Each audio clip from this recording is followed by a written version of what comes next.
Recuerde que está hablándole a dos grupos de personas. Son judíos circuncidados y gentiles sin circuncidar. ¿Cuál es el pleito que viene desde que empezamos con esto de la carta? El problema entre circuncisos e incircuncisos. Eso es lo que se encuentra Pablo en Antioquía, eso es lo que se encuentra donde hay gente que ya está incorporada. Jesús no había venido cuando estas personas empezaron a incorporar a las sinagogas. O sea, era gente que se quería hacer judía, se quería incorporar a las sinagogas porque buscaban seguir a Elohim, porque buscaban seguir a Hashem, pero estaba el problema entre los circuncisos y los incircuncisos. Estos dos grupos eran los que estaban en cuestionamiento. Cuando viene y se da la predicación del Señor Jesucristo, ese mismo problema lo absorbe el cristianismo o los del Nazareno cuando se empieza a predicar de él. Es el mismo problema. Tres grupos de personas eran las que se encontró él, y eso lo vemos en Hechos capítulo 15, cuando se da el primer concilio cristiano en Jerusalén. ¿Cuáles son los tres grupos de personas que se encuentra Pablo? Solo para repasar. Recordemos, están lo que se conocían como los judíos, o los que Pablo dice, aquellos que se dejaban ir por las genealogías. Yo vengo desde Jacob, yo soy de este hasta llegar a este momento. Estos judíos, estas personas se sentaban en las primeras bancas, en las primeras líneas, porque eran personas de renombre, eran personas reconocidas, entonces eran judíos, como dicen, de puro linaje. Los que estaban atrás, los que se sentaban más atrás, se conocen como los prosélitos. ¿Quiénes son los prosélitos? Son gentiles que se convertían y se circuncidaban. No se sentaban adelante porque no formaban parte de este judaísmo. Se sentaban un poco más para atrás. Y estaban los que se conocían como los de la puerta. Esos eran los que no se querían circuncidar, pero querían conocer al Dios de Israel. Querían servir al Dios de Israel, querían amar al Dios de Israel. Estos de la puerta se conocían como los temerosos de Dios. Así se le dice también a Bernabé. Cuando usted estudia a Bernabé, se le llama temeroso de Dios. Y según los estudios profundos, es que Bernabé probablemente era uno de estos, de este grupo de la puerta, ¿verdad? Sí, porque nunca fue circuncidado. No, porque no fue, exactamente. A él no se le pidió que... Correcto, entonces, como no era circuncidado, estos de las puertas, estos eran los que tenían el problema de ser aceptos, no los prosélitos. Los prosélitos eran aceptados, sí, porque se habían circuncidado, entonces era una cuestión de identidad. ¿Cuál era la identidad que ellos pensaban? Y ahora lo vamos a ver en el capítulo 3. Bueno, ellos pensaban que para ser parte del pueblo de Israel se necesitaba ser circuncidado porque fue lo que se le mandó a Abraham. A Abraham se le dijo que tenía que circuncidarse, que ese era el pacto y la señal de pacto para seguir al pueblo. Entonces ellos dicen, bueno, aquí el asunto está así, es muy sencillo. Necesitamos ser circuncidados para ser parte del cuerpo del Mesías, para ser parte del reino del Mesías. Si no se circuncidado, usted no es parte, pero para ellos ser parte significa salvación. O sea, el que no está circuncidado se iba a perder por siempre y el que está circuncidado se iba a salvar. Por eso había ese problema. Por eso es que estaba ese problema, exactamente. Entonces, una vez que Pablo empieza a abordarlos en la carta de los Romanos, que es el mismo problema que estudiamos en la carta de los Gálatas, nada más que Romanos es más desarrollada, ¿verdad? Es un abordaje al tema, pero con mucho más profundidad. Pablo les dice que no, que ellos para ser parte del Mesías, para ser parte del reino, no necesitan ni ser circuncidados ni necesitan ser no circuncidados, no es ni esto ni eso. Ese es el problema de identidad que hay. Y resulta que cuando una persona aborda esto y lo enseña sin conocer bien lo que es toda la integralidad de la teología de Pablo y sin conocer lo que estaba pasando, entonces dice que la ley ya no aplica, que la ley quedó atrás y la ley quedó con ellos y el problema no es de la ley. O sea, no hay un problema de la ley, es un mandamiento que está incorporado dentro de la ley para los que sí son judíos descendientes directamente descendientes de las tribus de Israel, para ellos. Pero no le aplica a los gentiles. ¿Y por qué no le aplica a los gentiles? Porque los gentiles están cubiertos y aceptos por la gracia del Señor. Ahora usted me dice, ¿los otros no están aceptos por la gracia del Señor? No, los otros también. Solo que ellos tenían una práctica que venía de Abraham. Y por eso de ahí más adelante, cuando Pablo aborda esto, Pablo dice que Abraham no era circuncidado cuando fue llamado. De hecho, no era ni siquiera judío. Correcto, porque judaísmo no existía en ese momento. El judaísmo viene existiendo cuando inicia la tribu de Judá y cuando inicia la tribu de Leví. Recuerde que el judaísmo, o sea, el ser judío se divide en dos componentes. Uno, descendiente de Judá. Entonces, se es judío por etnia. Y el otro es judaísmo por religión. Pero la religión no viene de Judá, viene de Leví, a través de Aarón. Por lo tanto, cuando usted usted practica el judaísmo por religión, está practicando algo que viene de la línea arónica. Cuando se es judío, por una cuestión de etnia, viene de la línea de Judá. Por lo tanto, hay una confusión totalmente a la hora de meter a Israel como judíos y como judaísmo. ¿Por qué? Porque el ser israelita no lo hace ni judío ni religioso, ninguna de las dos. De ahí es donde Jesús viene y dice que no todos los israelitas son hijos de Abraham, ni todos los hijos de Abraham son israelitas. ¿Por qué? Porque no tiene que ver con la circuncisión, ni tiene que ver con ni asunto político ni asunto religioso. Ok, una vez que tenemos esto, tenemos a unas personas que se dicen a sí mismas judías. ¿Por qué me digo judío? Porque me conecto a la línea de Israel en cuanto a Jacob, ¿verdad? Me conecto hacia allá y me conecto hacia Abraham y digo, yo soy judío y me apoyo en la ley. ¿Cómo me apoyo en la ley? Bueno, yo soy practicante de la ley. ¿A qué se le llama ley? Esto es muy importante porque el no entender el concepto de ley nos hace a nosotros hacer una apreciación incorrecta de la ley. Porque olvidémonos en este momento, ahorita que estamos leyendo esto, olvidémonos del Nuevo Testamento. Porque cuando se escribió esto no existía el Nuevo Testamento. Entonces olvidémonos del Nuevo Testamento por un momento y concentrémonos en lo que ellos tenían en ese momento. ¿Qué era lo que ellos tenían en ese momento? La Torá, que son los 5 libros del Pentateuco, los tefilín, que son los salmos, y tenían los profetas mayores y los profetas menores. Eso era lo que ellos tenían. Cuando Dios se refiere a las escrituras, cuando Pablo se refiere a las escrituras, y cuando cualquier escritor se refiere a las escrituras, se está refiriendo a esto, que es lo que se conoce como la Tanaj del Antiguo Testamento. Cuando Pablo está escribiendo esto y Pablo está diciendo, ustedes tienen por sobrenombre judíos, se está refiriendo a personas que respetan ese Antiguo Testamento o esa Tanaj. Una vez que Pablo los aborda, lo primero que les dice en el verso 17, conectarnos a la clase de aquí, esperé para conectarnos a la clase de aquí, a la clase de hoy, una vez que Pablo los aborda, les dice esto en el verso 17, que viene en continuidad, como les digo, desde el capítulo 2 para ingresar al capítulo 3. He aquí tú tienes el sobrenombre de judío. Este tú tienes no es a una persona, sino el lanzado al que lo reciba. ¿Se acuerda que yo dije? Al que le cae el guante, que se lo plante. Eso es hablar en diatriba. Pablo estaba escribiendo en diatriba. Hablar en aoristo es dirigirse a una persona como cuando Pablo le escribe a Timoteo directamente o le escribe a Tito. Es a ese individuo, aunque son cartas que se comparten, era él el que le estaba escribiendo. Pero en este caso Pablo está diciendo, como quien dice, el que recibe, el que está escuchando, que oiga, ¿verdad? Parece raro, pero esa es la forma en que él se está refiriendo. Entonces dice, aquí tú tienes el sobrenombre de judío, le dice, y te apoyas en la ley y te glorías en Dios. ¿A quién le está hablando? A todas esas personas que están guiados por la ley. Pero ¿qué entienden ellos por ley? ¿Qué están entendiendo en ese momento ellos por ley? Aquí es donde vamos a hacer el énfasis. Porque entendiendo el Antiguo Testamento, cuando ellos se dirigen a la ley, cuando ellos están hablando de la ley, ellos no están hablando de mandamientos solamente. ¿Cuál es la diferencia entre lo que ellos están abordando y lo que nosotros estamos entendiendo en la actualidad? Bueno, la diferencia es que cuando estamos hablando de la Tanaj, los salmos no se entienden como la ley. Los profetas no se entienden como la ley, se entienden como cantos y se entienden como profecías en el concepto de ellos. ¿Qué se está entendiendo entonces en ellos como la ley? Los 5 libros de Moisés. Para ellos esa es la ley.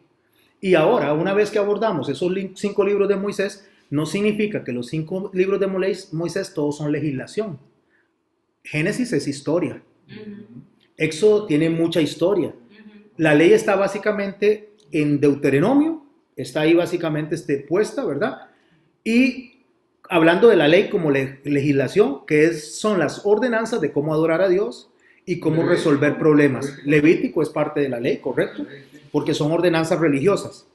Se conocen como la instrucción. De hecho, Torá se conoce como instrucción. Eso es, toda la Torah es la instrucción y dentro de la Torah hay ley.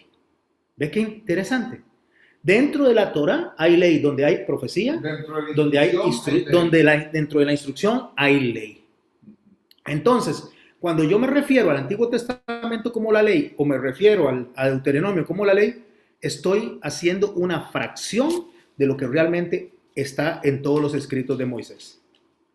Ahora, traigamos el Nuevo Testamento y metámoslo dentro de lo que estamos estudiando y ya no nos quedemos solo como el Antiguo Testamento, sino vengamos a nuestro tiempo. ¿Qué tiene el Nuevo Testamento? Historia, también. Que los evangelios son historia de algo que acaeció.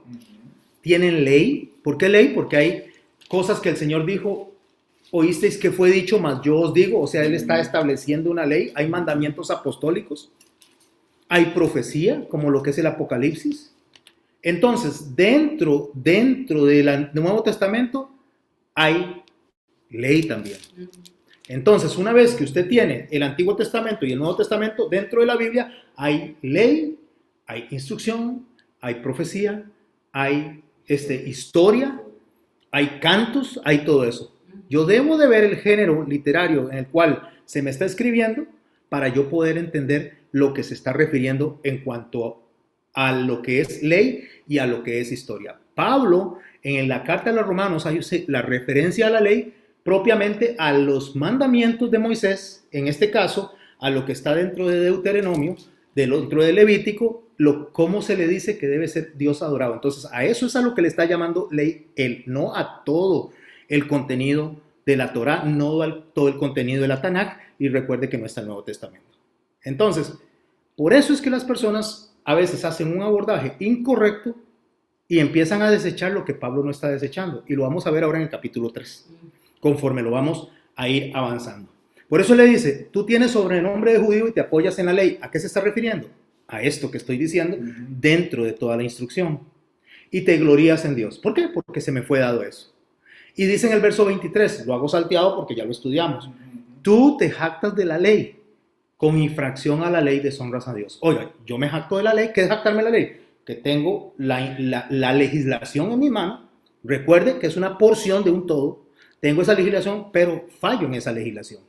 ¿Por qué están fallando en la legislación? Porque están fallando en uno de los mandamientos principales, en el amor, en la compasión. Están fallando en la misericordia. Y eso es parte de la ley y parte de la instrucción. Ahora alguien me dice, ¿cómo? La ley de amar a alguien... la instrucción de amar a alguien es ley. Sí, es un mandamiento. Amarás a Dios con todo tu corazón. Eso es un mandamiento. Eso no es una opción. Es que Dios está demandándonos que lo amemos. Amar al prójimo como a nosotros mismos, que no es algo que puso Jesús nuevo, ya estaba en la ley de Deuteronomio. Es un mandamiento, no es una opción. A veces lo tomamos como opción, pero es un mandamiento. Ok. Una vez que yo entiendo eso, Él les está diciendo, ustedes están fallando a eso. A la ley, porque fallar a un mandamiento es fallar a toda la ley. Entendiendo ahora lo que es ley, ¿verdad?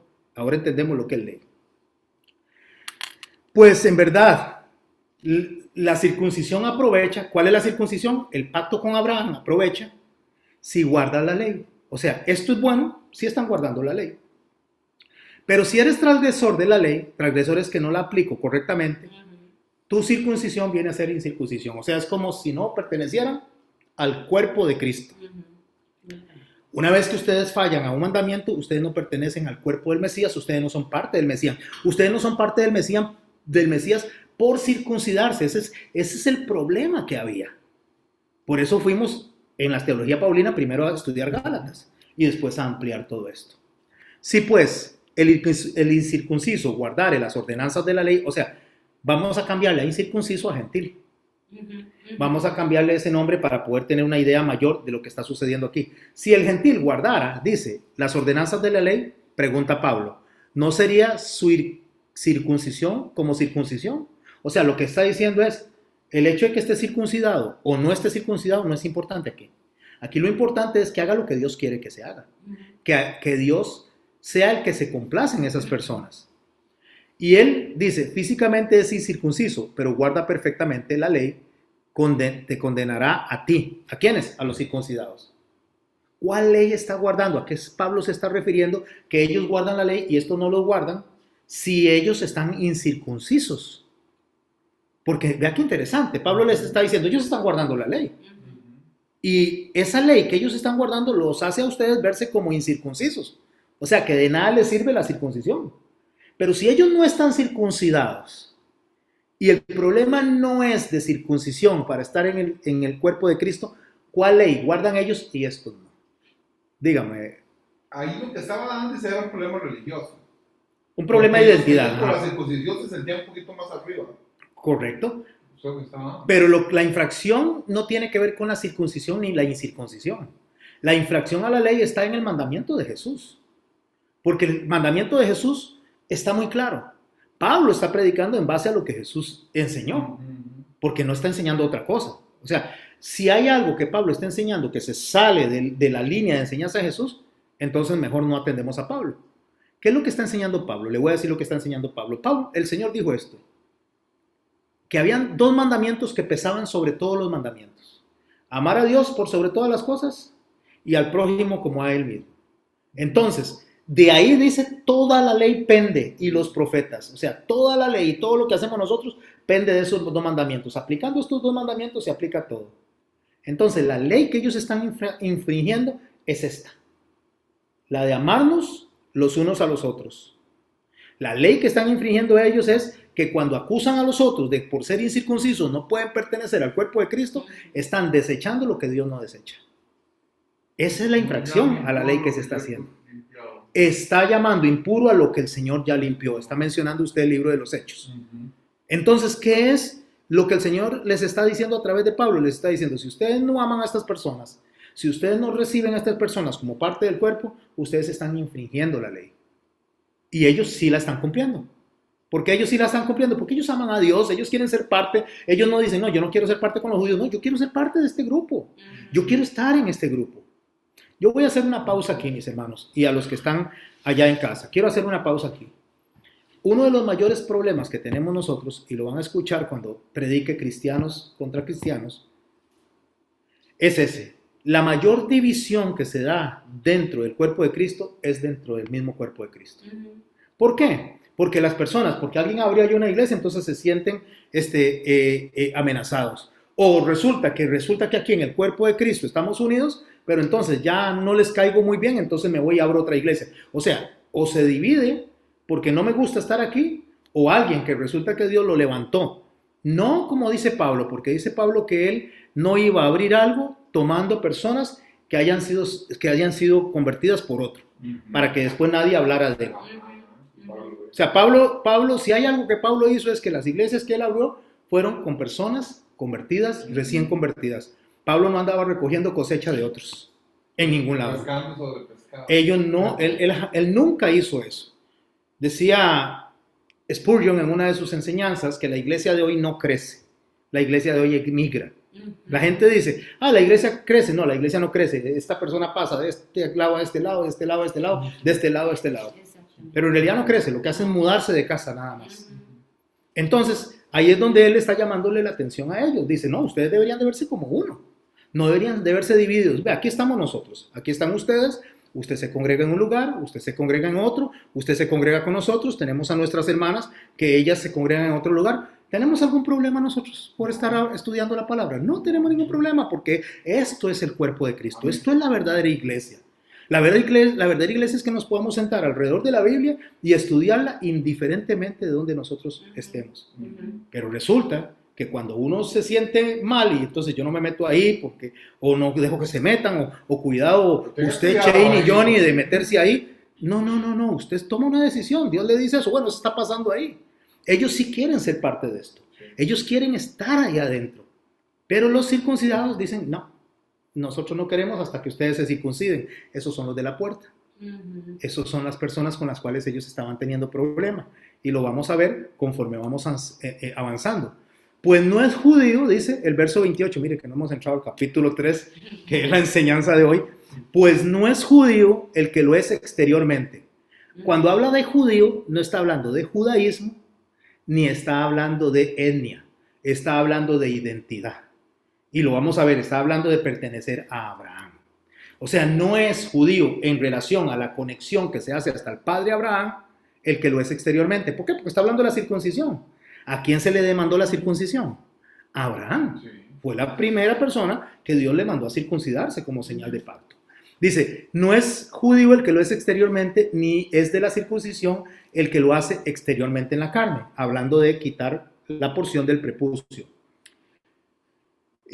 O quitar el prepucio más que todo. Si no es judío el que lo es en lo interior. ¿En qué? En el amor, en el corazón, en la transformación, en cómo me conduzco con los demás. Y la circuncisión es la del corazón. ¿Ve?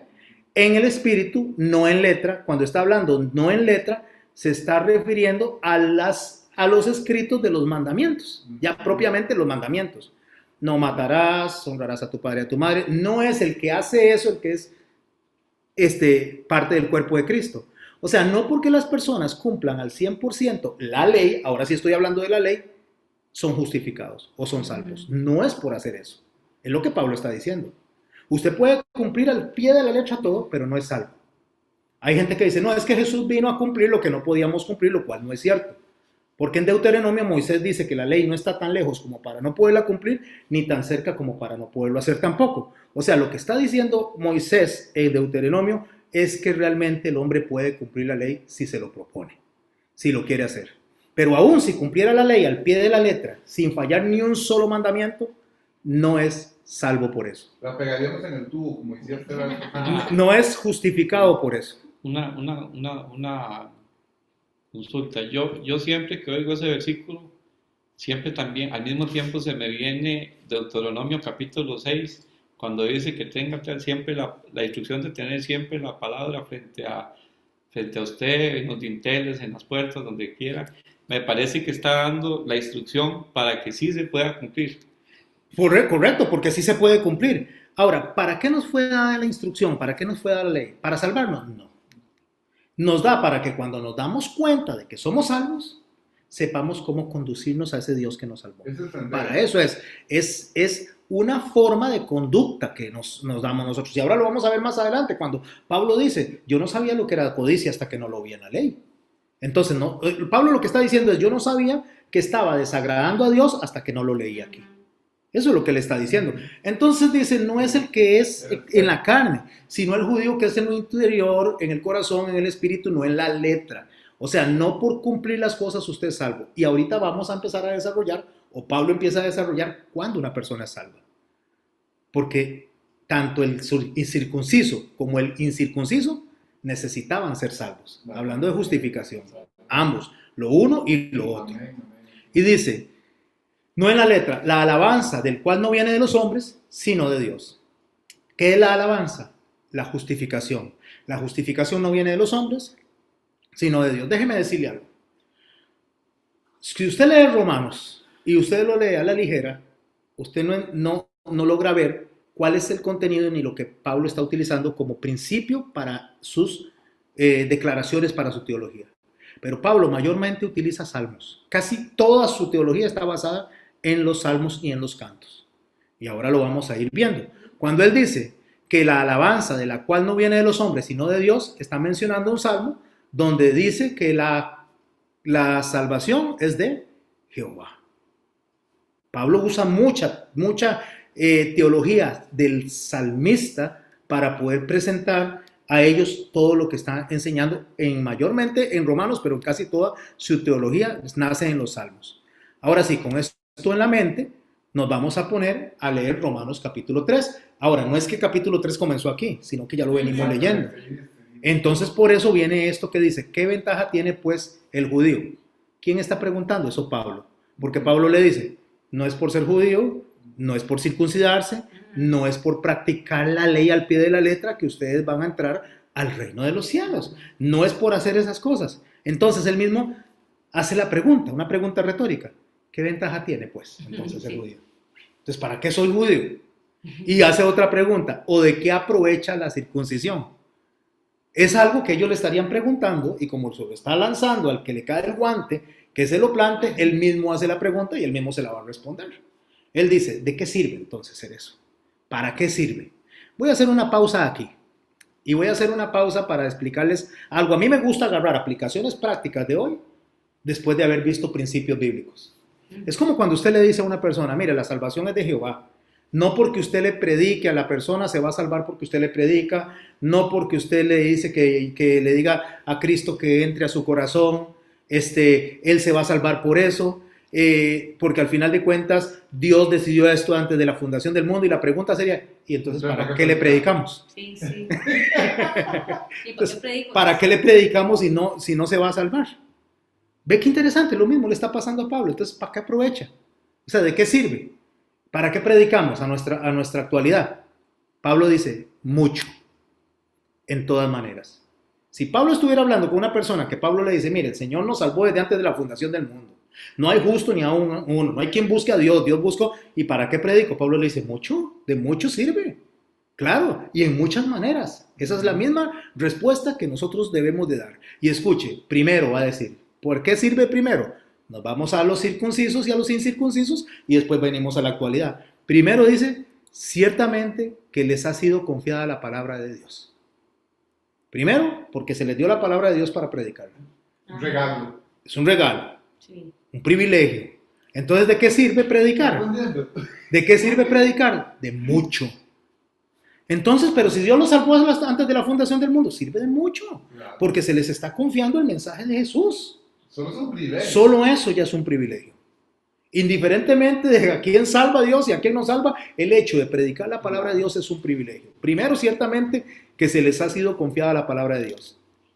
Entonces, dice el verso 3, pues si algunos de ellos han sido incrédulos, escuche, si algunos de ellos han sido incrédulos, ¿qué significa que si algunos de ellos han sido incrédulos? Que otros sí han creído. Porque solo vemos la parte de incrédulos, que fueron desechados. Es que los judíos fueron desechados. Es que ahora se nos dio a los cristianos porque ellos no obedecieron, porque ellos no atendieron al Señor. No, eso es mentira. Si toda la iglesia del primer siglo era judía, los apóstoles, los seguidores, todos eran judíos. El primer gentil que se incorporó a la iglesia fue Cornelio y hasta el libro de los Hechos. De ahí en fuera, todos los que siguieron a Jesús, todos eran judíos. Entonces, ¿de qué aprovecha? De mucho. Dice, primero porque se le ha sido confiada la palabra. Pues si algunos de ellos han sido incrédulos, viene la pregunta. ¿Su incredulidad habrá anulado la fidelidad de Dios? O sea, solo porque ellos no creen, entonces Dios ya falló. Entonces, como Dios falló, necesitamos un plan B. Porque Dios le fallaron los judíos, le falló el judaísmo, le fallaron los levitas, le fallaron los que siguen la línea arónica, los primogénitos, todos, entonces falló Dios y Dios seguro para efectos de ellos es, uy, qué torta, ¿y ahora qué hago? Mira, me fallaron los judíos, ¿ahora qué hago? Tengo que ir a los gentiles y tengo que ir a los cristianos porque estos me fallaron. Me saqué algo aquí de la manga y entonces ahora tengo que ver cómo resuelvo este tortón porque ahora qué hago. Jamás, jamás, es lo que él dice, escuche, su incredulidad habrá hecho nula la fidelidad de Dios de ninguna manera. De ninguna manera. De ninguna manera. Ahora nos volvemos para el tiempo de nosotros. ¿Y para qué voy a predicar? O sea, ¿de qué sirve evangelizar a las personas? ¿Por qué unos rechazan el evangelio y por qué otros aceptan el evangelio? Entonces es nula la fidelidad de Dios. De ninguna manera. ¿Qué nos toca hacer a nosotros? Predicar. ¿Qué nos toca hacer a nosotros? Evangelizar. ¿Qué nos toca hacer a nosotros? Lo que Dios nos manda. Dígame, don Eric. Con el predicar a la persona, ¿no es cierto que eso se le dice luego? A usted se le predicó. Usted no hizo caso, ¿verdad? Correcto, don Eric. ¿Sabe qué es lo que el Señor dice? Y voy a usar las palabras de don Eric. No sé si ustedes lo escucharon ahí, pero él dijo que con predicarle la persona después no dice que no se le predicó. El Señor mandó a Jeremías a predicar. Y le dice, vaya a predicar. Y le voy a decir algo, Jeremías, voy a parafrasear la historia, no le van a poner atención, no lo van a escuchar. Pero no pueden decir que no hubo profeta en Israel. Entonces, cuando nosotros predicamos y rechazan la palabra, nadie puede decir delante de Dios que no se le predicó, que no se le enseñó, que no se le guió. Entonces, ¿qué es lo que pasa? Lo que pasa es que nosotros tenemos una obligación de ¿qué? De tirar la semilla. Lo que pase con esa semilla no es asunto de nosotros. Gracias a Dios. Es asunto de Dios. Y escuchen, mis hermanos, algo muy importante. Por eso es que Pablo dice que Dios es el que siembra, Dios es el que ciega y Dios es el que recoge. No nosotros solo hablamos, solo tiramos la semilla. Entonces ahí es donde dice, "Si la incredulidad de algunos, no de todos, habrá hecho nula la fidelidad de Dios. ¿Qué es la fidelidad de Dios? Es la lealtad, la promesa que él hace. ¿A quién se la hizo? A Abraham. Porque todo esto es un problema nacido en la circuncisión. ¿Cuál fue la promesa que le hizo a Abraham? A ver si se acuerdan. Y ustedes pueden conectarse también y decirme, aquí tengo un parlante donde todos nos están escuchando. Aquí, en la clase. Todos estamos en la misma clase. Y ahí los están viendo a ustedes también, ¿verdad? Entonces, la pregunta es, ¿cuál fue, perdón? Completa, nos están viendo. Todos están, aquí los tenemos vistos, ¿verdad? ¿Cuál es, Erna? ¿Se acuerda cuál fue lo que se le dijo a Abraham que iba a pasar? ¿Cuál fue la promesa? De que iba a tener un hijo. Ajá, ¿algo más? Y que si él podía contar las estrellas, esa era la herencia que iba a tener. Ajá, correcto, muy bien. La descendencia, perdón. La descendencia, excelente. ¿Y que iban a ser benditas en él? ¿Quiénes? Todas las naciones, dice un verso, todas las familias de la tierra. Vea qué interesante. Y ahora, todas las familias de la tierra y todas las naciones, ¿a quiénes se incluyen? ¿Solamente a los hijos de Jacob? No. Todos. Todos, sí señor, así a todos. A nosotros, a todos. Como dijo Rafa, así, tajante, todos. O sea, aquí no me saquen, dice Rafa. Estoy metido aquí, ¿verdad? Está hermosísimo como Dios lo enseña a través de Pablo. Así por eso él dice, de ninguna manera. Prediquen. Ah, pastor, pero es que usted dice que porque yo le diga que si acepta a Cristo, que lo acepte. No es eso lo que lo sabe. ¿Qué importa? Dígale que acepte a Cristo. Al final de cuentas, usted lo único que tiene que hacer es predicar sobre lo que el Señor salva. Porque si la persona levanta la mano y dice, disipúleme, es porque Dios hizo el milagro en esa persona. Y a partir de ese momento, la predicación lo que le va a enseñar es lo que para la ley fue diseñado. ¿Qué le agrada a Dios y qué no le agrada a Dios? Porque Dios dice que a través de Moisés, que hubo oscuridad desde Adán hasta Moisés. ¿Por qué oscuridad? Porque no había nadie que le dijera al hombre cómo caminar. Caminaban por pura conciencia. Y aún así no tienen excusa, dice. Porque la conciencia les indica qué es lo que deben y lo que no deben de hacer. Pero vino el Señor y puso la ley, no para condenar a las personas, para enseñarle a las personas cómo agradarlo de la manera que no cayera la ira sobre ellos. Esa fue la intención de la ley, no fue otra. Pura misericordia para que no dejáramos, o sea, no siguiéramos haciendo tonterías, básicamente. Entonces, en lugar de ver la ley como algo negativo, es algo positivo. Por eso es que él dice, escuche lo que él dice claramente, de ninguna manera. Antes, bien sea Dios veraz y todo hombre mentiroso. ¿Por qué? Porque si Dios le dijo a Abraham que iban a ser benditas en él todas las familias de la tierra, ¿quién tiene la razón? ¿El hombre que dice que ya están desechados los judíos? ¿O el hombre que dice que solamente los que son incircuncisos porque aquellos fueron desechados? ¿O los judíos que dicen que solamente los circuncisos? ¿Quién tiene la verdad? ¿Dios? ¿O estas personas que hacen esas odiosas divisiones? Dios tiene la razón. ¿O quién tiene la razón? Nosotros que decimos, y voy a poner comillas porque yo no lo digo, que los católicos se van a ir al infierno porque son católicos, cuando Dios me dice que de ahí tiene rebaño, o los adventistas, o los metodistas, o los de Arabia, o no importa de dónde sea, el Dios va a salvar al que a él le dé la gana. Disculpe que use la palabra, pero es el único en la vida y en el universo que hace lo que le da la gana. Sí. ¿Quién tiene la razón entonces? Dios. Yo no sé lo único. Bueno, entonces, si Dios tiene la razón, ¿por qué yo? Dígame, ¿quién iba a hablar ahí? No, solo Dios. Solo Dios, exactamente. Entonces, hermosos y amados hermanos y hermanas también, y hermana que está aquí, el único que es veraz en lo que dice es Dios. Cuando nosotros decimos que una persona va al infierno, no, aquí para abajo, una persona va para el infierno o una va para el cielo, nosotros estamos infringiendo un principio bíblico. La palabra dice en Proverbios, la palabra dice muy claramente que Dios aborrece, escuche, aborrece al que justifica al pecador o al que condena al santo. ¿Qué es lo que está diciendo? Que usted no puede decir quién va al infierno, para abajo, al infierno o quién va al cielo. Sí. Nosotros no podemos decir eso. Sí.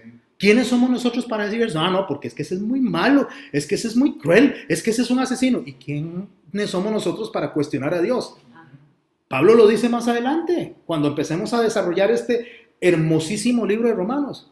Le va a decir la masa al alfarero cómo hacer. ¿Quién le va a decir a Dios cómo tiene que hacer? Y no solo eso, mire, le dice a través de Nabucodonosor, un rey pagano que estuvo comiendo tierra durante 7 años, cuando vuelve en sí, porque se da cuenta, dice, ¿quién le va a enseñar a Dios qué hacer? ¿Quién le va a dar consejo a Dios? Nosotros los hombres somos nada delante de Dios. Pero nosotros somos muy santotes, muy santulines para decir quién es bueno y quién es malo. Y Dios lo dice muy claro más adelante en este mismo capítulo. No hay justo ni aún uno. Qué increíble cómo es el Señor, ¿verdad? Entonces viene y lo que Él dice, de ninguna manera sea Dios veraz y todo hombre mentiroso. Y como está escrito, escuche por favor, mas para que seas justificado en tus palabras y venzas cuando fueres juzgado. Quiero que le presten mucha atención a esta expresión que está. Primero, que es una expresión de un principio bíblico que está en el Salmo 15, 16 y 17. No literalmente, el principio bíblico que encierra esos 3 salmos. Recuerde que mucha de la teología paulina sale de los salmos. Entonces, cuando dice él, para que seas justificado en tus palabras y venzas, préstele atención a esto, y venzas cuando fueres juzgado, ¿a quién se está refiriendo eso? O sea, ¿a quién se está refiriendo esas palabras? Le voy a cambiar un colorcito aquí para que se vea un poquito más resaltado. Ahora sí. Para que seas justificado en tus palabras y venzas cuando fueres juzgado. Si es un salmo y los salmos son mesiánicos, ¿le está diciendo eso a uno de ellos, a los circuncisos o a los incircuncisos? ¿Es a ellos que se está refiriendo? No, señor. Está refiriéndose a Jesucristo. El que es justificado y justifica en sus palabras en el momento que es juzgado. ¿Cuándo fue juzgado? Cuando fue puesto en la cruz. Sí, porque ahí dice, y venzas cuando fueres juzgado. Correcto. ¿Cuándo venció él? Cuando estuvo en la cruz. Sí. ¿Cuándo venció él? Cuando él dijo, todo ha sido consumado. Tetelestai. Déjeme explicarle algo. Muchos de los hermanos, digamos como la familia Arroyo, y René, y déjeme ver quién más, aquí los que están presentes, solamente Alejandro, ya han oído lo que yo voy a explicar. Pero lo voy a explicar por lo que no los han oído. Está Jesús en la cruz. Ya está por morir. Y entonces, cuando Él está por morir, Él lanza esta palabra. Tetelestai. Tetelestai es, todo ha sido consumado. Esa palabra, tetelestai, no sale a la ligera, sino que sale porque realmente tiene un significado más grande del que nosotros nos imaginamos. Tetelestai tiene 3 significados. El primer significado es cuando alguien pagaba una cuenta, cuando alguien venía y tenía una deuda y pagaba una cuenta, se agarraba y se le ponía un escrito que decía tetelestai, pagado es. La cuenta está saldada. Pero también tenía un segundo significado. Cuando a un esclavo se le mandaba hacer una labor, cuando a un esclavo se le decía, mire, usted tiene que ir y limpiar todo este terreno y sembrar, ahora que nuestros hermanos siembran este montón de cosas, vamos a sembrar ayotes y va a tener todo bien sembradito, y una vez que coseche me trae la cosecha y la vamos a vender o la vamos a consumir. El esclavo llegaba después de haber terminado y cumplido toda la tarea, decía, tetelestai. ¿Qué significaba? La labor que me mandaron a hacer está concluida. La labor que me mandaron a hacer está completa. Y el tercer punto era cuando los sacerdotes estaban buscando entre los corderos el cordero perfecto. Cuando agarraban el cordero perfecto y lo encontraban, levantaban el cordero en alto y decían, el cordero ha sido hallado, tetelestai. Ahora vayamos a la cruz con el Señor Jesucristo y leamos, para que seas justificado en tus palabras, tetelestai. Ahí está la justificación. Y venzas cuando fueres juzgado, o sea, se levante en victoria una vez que fuere juzgado. Porque ¿qué está diciendo el Señor en la cruz? La tarea que me mandaste, ya la cumplí. El cordero ha sido hallado y la cuenta ha sido pagada. Qué fuerte. Ese es el poder de la palabra. En 2 palabras, o en una palabra griego, tetelestai. En español, todo ha sido consumado. Entonces, en esa pequeña fracción, el Señor habló un montón de cosas. ¿Cómo nosotros no vamos a estudiar el judaísmo? ¿Cómo nosotros no vamos a estudiar el Antiguo Testamento? ¿Cómo no vamos a estudiar la Torá con la riqueza que hay ahí? Si usted escucha a alguien decir, Tetelestai, todo ha sido pagado y listo ya. Todo ha sido pagado. Y oiga lo que dicen. Como todo ha sido pagado, yo no tengo que hacer nada porque la ley quedó antes, ya todo fue pagado. Perdone, pero qué ignorancia. Qué ignorancia el no entender la riqueza que tiene la ley. Estoy hablando de la ley en sí, no de solo la instrucción. Estoy hablando de la ley, porque la ley es lo que me dice a mí cuando la estoy infringiendo. Si usted viene en una carretera de 60 kilómetros por hora, 100 kilómetros por hora, y no se está dando cuenta porque no hay ningún rótulo que le advierta con anticipación y entró a un camino donde hay una escuela, el oficial le para y le hace la boleta y le dice, ahora sí, toma, está su etiquete.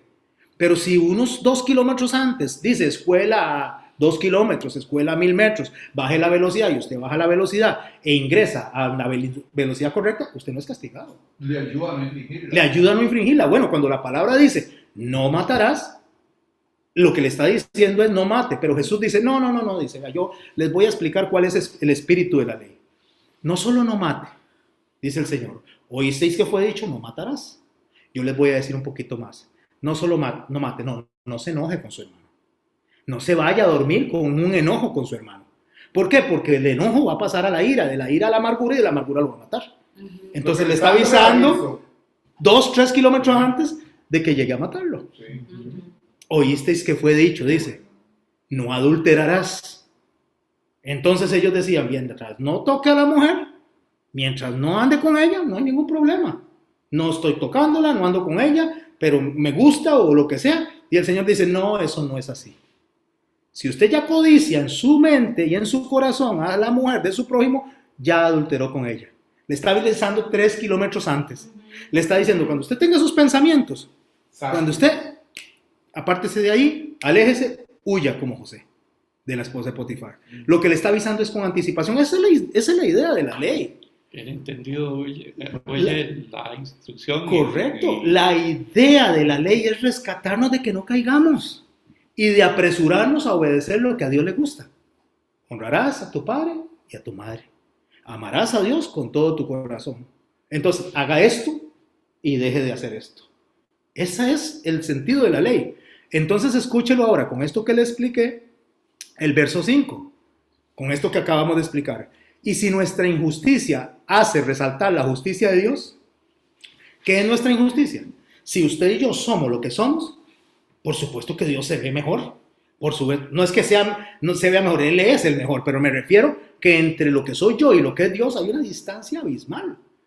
Y si eso hace resaltarla, o sea, si a la hora que la ley dice que nosotros somos tan feos y tan horribles, y hace resaltar a Dios que es tan santo, ¿qué pues diremos? Dice, ¿será injusto Dios que da el castigo? Oiga, voy a aclarar algo, dice Pablo, hablo como hombre. O sea, estoy haciendo una pregunta como hombre, esto no debería ni de preguntarlo, porque no tendría ni que cuestionar a Dios por lo que Él hace, pero solo para preguntarles a ustedes, ¿qué diremos? ¿Será injusto Dios que da el castigo? Hablo como hombre, porque no, yo no voy a ni siquiera a poner en cuestionamiento a Dios. Y para que quede claro que no lo estoy poniendo a Dios en ninguna manera, sino cómo juzgaría Dios al mundo. ¿Cómo juzga Dios al mundo? Bueno, ¿cómo el oficial de tránsito puede hacerle una multa al que está infringiendo la ley si no hay una ley que le diga que está infringiendo la ley? Entonces, ¿cómo va a juzgar Dios nuestras acciones si antes no nos dijo cómo no le gustaba que actuáramos? Sí. Ok, entonces si Dios dice no robarás y no nos da la instrucción y llegamos delante de Dios y hemos robado y Dios dice, bueno, ustedes les voy a mandar al infierno por ladrones. Pero yo no sabía, Señor. Ah, no sabías.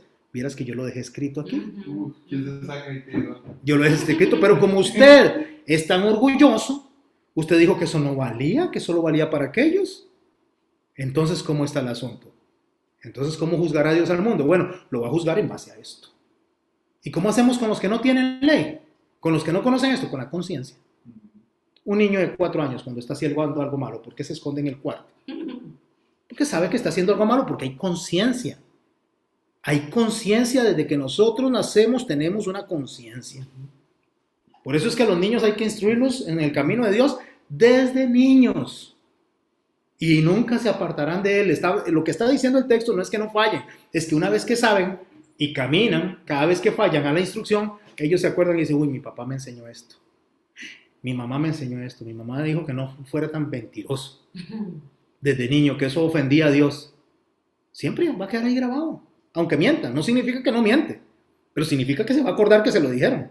Y cuando estemos delante de Dios, ¿usted qué cree? ¿Se acuerda?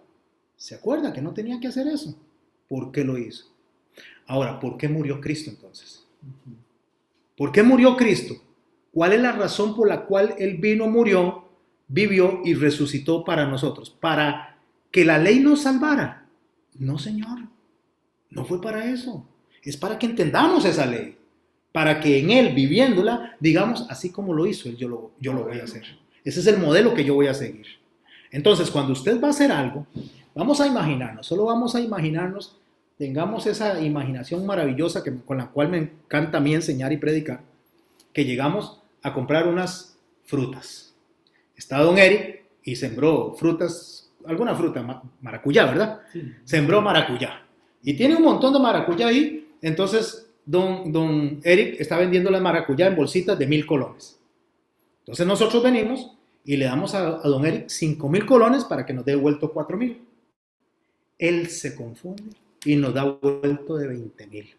Porque por alguna razón, él vio más y no era eso. Y nos da vuelto de 20,000. Entonces nosotros agarramos eso y nos vamos. Ahí es donde tenemos que detenernos y es donde el Señor nos dice a nosotros cómo tenemos que ser. La pregunta que tenemos que hacernos es esto. Cuando vamos de camino, podemos decir dos cosas. ¡Qué bendición! Dios es soberano. ¡Qué maravilloso Dios! ¿Cómo me está bendiciendo con esos 15,000 colones? Él sabía que me hacían falta y me los mandó por este medio. Vea qué interesante. Así funciona la mente humana. Qué duro, por eso el corazón es engañoso. Por eso el corazón es engañoso, porque acomoda las cosas a su conveniencia. Y dice que Dios le está bendiciendo donde no lo está bendiciendo.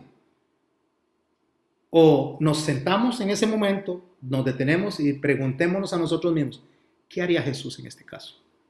Inmediatamente. Jesús inmediatamente se devuelve, le devuelve el dinero y cuidado que le da más. Lo más probable es que le da más. Es más, en vez de pagarle 1,000 por la bolsita, le dice, no, déjate los 20,000, muchacho, déjate 10,000, porque ese es Jesús, ese es nuestro Señor. Sí, Él es generoso, Él es desprendido, Él es maravilloso. Antes de que nosotros le digamos lo que necesitamos, ya Él lo conoce. y nos lo ha dado. Entonces hagamos como Él. ¿Sabe qué hace el ser humano? No estoy hablando del romanos, pero voy a decirle cómo hace el ser humano. Vea cómo hace el ser humano. El ser humano, hablando del creyente particularmente, el creyente para dar 1,000 pesos, vamos a decir 1,000 pesos en la ofrenda, uy, ¿cómo me duele? Ay, es que estos 1,000 pesos los ocupo para comprar no sé, comprarle a Eric la bolsita de maracuyá ahora que voy para la casa. ¿Cómo me duele? Y con las ganas que tengo de comer maracuyá. Y si llega a comprarle la maracuyá a don Eric, ¿sabe qué le dice? Mire, don Eric, ¿por qué no me hace un descuento? Le compro 5 y me las deja 500. Y le empieza a pulsear que darle más barato. Y mire, si le compro 5, ¿cuánto me da? Y si le compro 10, hasta ver si se la saca 100 pesos. Entonces, si le pruebas a sacar 10 por 1,000 colones, dice, me fui con esto. Y don Eric dice, no importa cuánto le costó a él. no importa el trabajo que le costó a él, no importa el esfuerzo que le haya hecho, porque no hay un respeto al trabajo del otro. Entonces, lo más barato que me lo puede dar, entonces ya se va todo contentillo con lo barato. Sí, pero llegó, escucha, a un restaurante. Se sentó en el restaurante, un restaurante de millonarios, uno de los restaurantes más caros del país. Eso. Y llega y le sientan y le van a servir la comida y propina para acá, y propina para allá, y propina para allá. Y le vamos a echar más plata de la que me están cobrando al ricachón. Nos preguntamos, ¿haría Jesús eso? Jamás. ¿Verdad que no? Bueno, en eso consiste justamente el tener la mente de Cristo y el pensar como Jesús, que hace resaltar a Jesús nuestra conducta, porque cuando nosotros decimos, no, Jesús no haría eso, qué horrible que somos. Entonces hace resaltar la forma en que Jesús funcionó, y escuche lo que digo, hace resaltar la justicia de Dios. ¿Qué diremos? ¿Es injusto Dios? De ninguna manera. ¿De qué otro modo juzgaría al mundo? Pero si por la mentira de la verdad abundó para su gloria, pero si por mi mentira la verdad de Dios abundó para su gloria, o sea, si yo que soy una cucaracha, en un cucarachial, ¿cómo diría Tres Patines, verdad? En un montón de cucarachas. Yo sé que soy una cucaracha, hace que Dios sea visto como santo, como limpio, como hermoso. Entonces la pregunta es, si eso pasa, cada vez que yo me veo más mal y el Señor se ve bien, hablando de Jesús, ¿por qué aún soy juzgado como pecador? O sea, si yo soy salvo, si yo soy rescatado, si no tengo ya pecado delante de Dios y puedo entrar a la presencia de Dios, ¿por qué Dios me juzga todavía? O sea, ¿por qué soy visto como pecador todavía en este transcurso? ¿Y por qué no decir, vea que está en moradito y me voy a brincar la afirmación, el paréntesis que hace Pablo, y por qué no decir, hagamos males para que vengan bienes? Y me lo brinco en ese momento que estamos leyendo acá para poder ver en lo que Pablo pensó antes de hacer esta pregunta. ¿Por qué no decir, hagamos males para que vengan bienes? Si la cosa es que entre más pecador son y más gracia recibo, entonces me voy a comportar más mal para recibir más gracia. Pero vea lo que dice el paréntesis. Como se nos calumnia, hablando de él, y como algunos cuya condenación es justa, hablando de las personas que los están juzgando a ellos y que el Señor les está acusando por separar a personas que deberían de estar siendo recibidas, deberían de estar siendo abrazadas. Es justa y afirman que nosotros decimos, ¿qué es lo que decimos? Según ellos, que tenemos que portarnos mal para que el Señor nos reciba. Entre más mal nos portemos, entonces, entre más pecadores somos, más gracia recibimos. Entonces Pablo dice, ¿qué pues? Entonces, ¿somos mejores nosotros que ellos? O sea, él es judío, entonces nosotros somos mejores que los gentiles. En ninguna manera, dice. Pues ya hemos acusado, y presten atención a esto, a judíos y a gentiles. Eso está en rojo, por favor. Préstale atención, mucha atención a eso en rojo, porque lo vamos a ir arrastrando en todos los demás versos. Cuando adelante él está hablando de que no hay quien, que todos pecaron, que todos se desviaron, está hablando de judíos y gentiles. Escuche, en ninguna manera, porque ya hemos acusado a judíos y a gentiles. Que todos están bajo pecado. ¿Quiénes? Judíos y gentiles. Voy a traducirlo al problema. Circuncisos y incircuncisos. Porque es lo que estamos planteando acá. Como está escrito, no hay justo ni hay uno. ¿De dónde? Circuncisos y incircuncisos. No hay quien entienda de los circuncisos y de los incircuncisos. No hay quien busque a Dios. Y si queremos reforzar, ¿de dónde está sacando Pablo ese principio bíblico? De los salmos. Salmo 14, 1 al 3, lo puede leer en casa. Salmo 53, 1 al 3, Isaías 59, 1 al 9, Isaías 65, 17 al 25, Eclesiastés 7, 20, Isaías 42, 1 al 9 y Salmo 19. De ahí está la idea que él dice que no hay quien busque a Dios, que no hay quien sea lo suficientemente justo para acercarse a Dios. Y dice en el verso 12, todos. ¿Quiénes son todos? ¿Esos todos quiénes son? Todo el grupo. Judíos y gentiles. Judíos y gentiles, circuncisos E incircuncisos. incircuncisos. Todos se desviaron, a una se hicieron inútiles. Ahora escuche, conectándolo a circuncisos e incircuncisos, judíos y gentiles. No hay quien haga lo bueno de esos dos grupos. No hay ni siquiera uno de esos dos grupos. Sepulcro abierto es su garganta de esos dos grupos.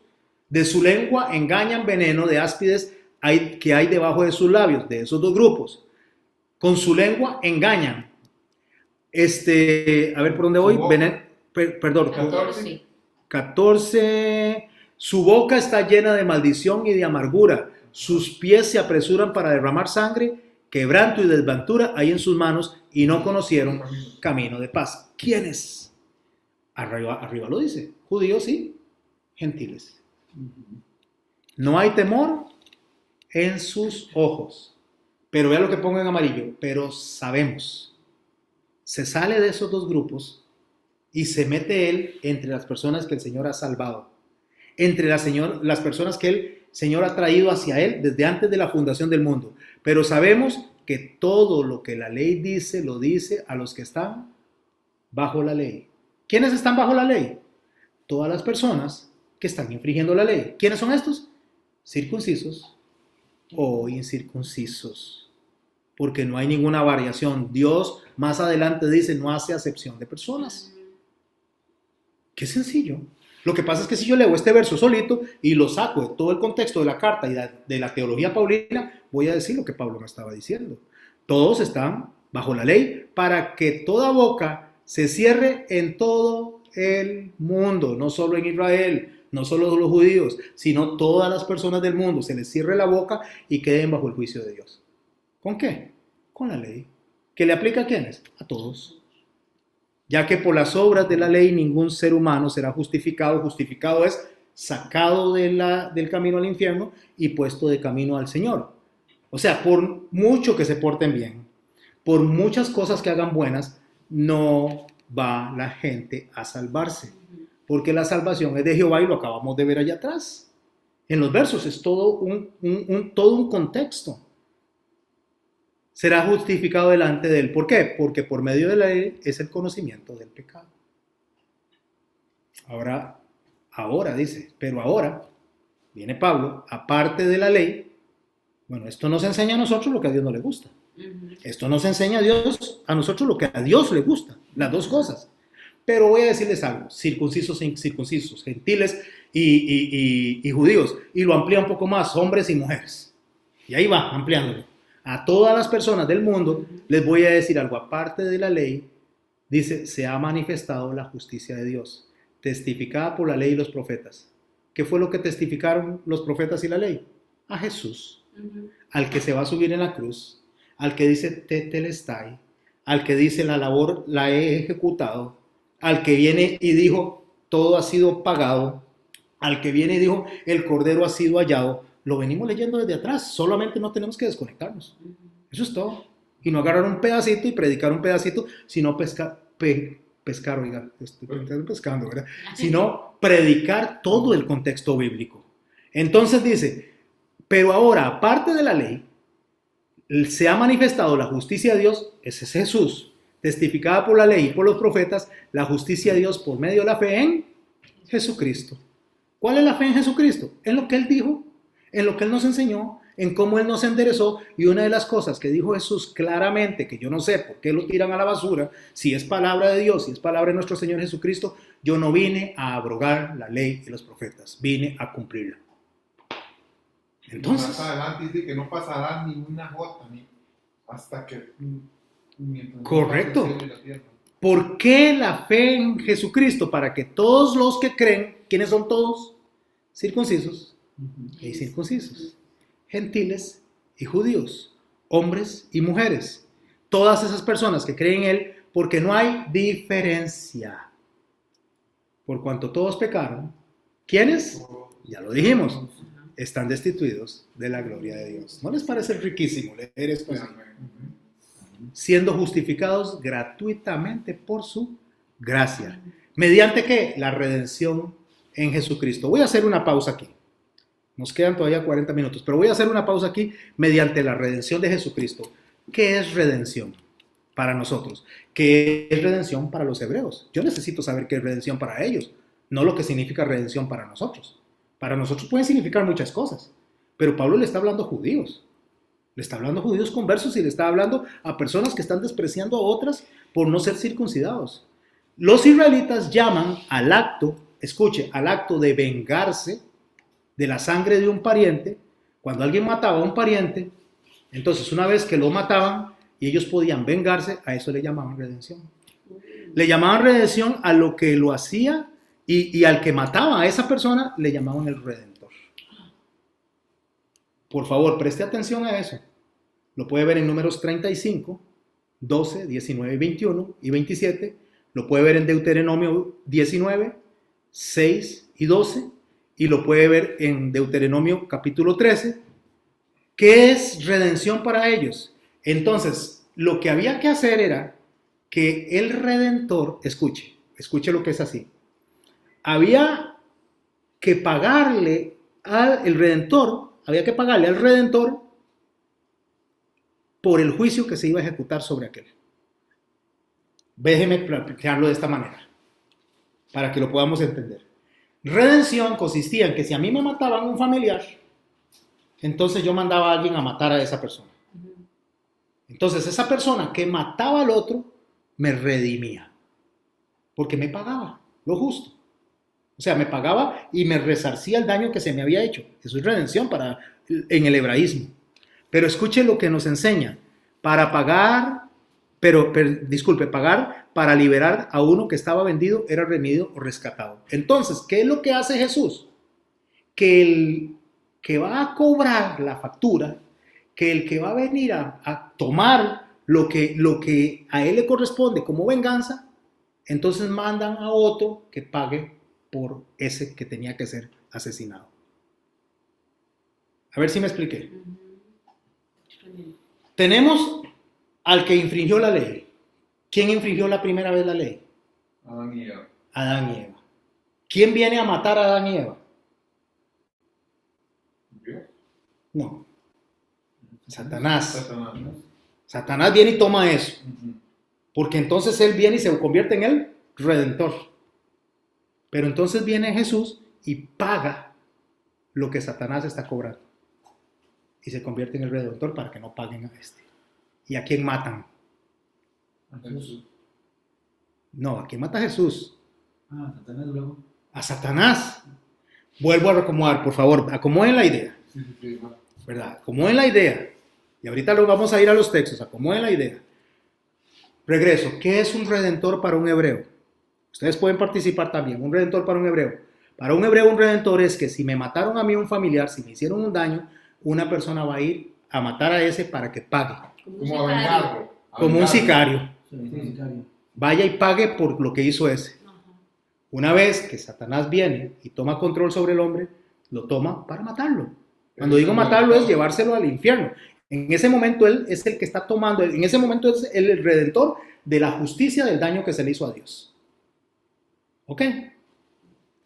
Pero como Satanás es Satanás y Dios es Dios, Dios viene él mismo en carne y viene y mata a Satanás, le corta la cabeza, que fue lo que le dijo a Eva, a Satanás, y en ese momento rescata a la persona que debía ser castigada por Satanás.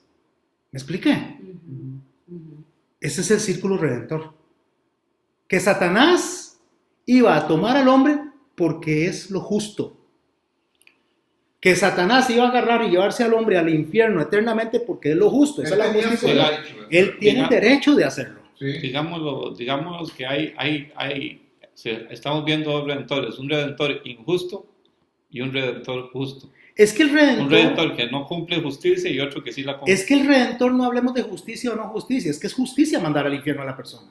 No, no en ese sentido, sino que en uno no hay en él, en ese redentor no hay, no que no sea justo lo que él va a hacer, sino que en ese redentor no se cumple justicia, ese redentor no cumple justicia. Es que ahí, No es justo. qué dicha que lo está haciendo ahí. Es que mi hermano, qué bueno lo que acaba de decir. Y ustedes que están aquí conmigo, qué bueno. Es que sí cumple justicia. Es que si hay justicia en el momento que Satanás se lleva al infierno a la persona, está cumpliendo justicia. Si hay justicia. Por eso es que cuando Jesús viene y elimina a ese redentor que cumple justicia, se convierte en misericordia. Cierto.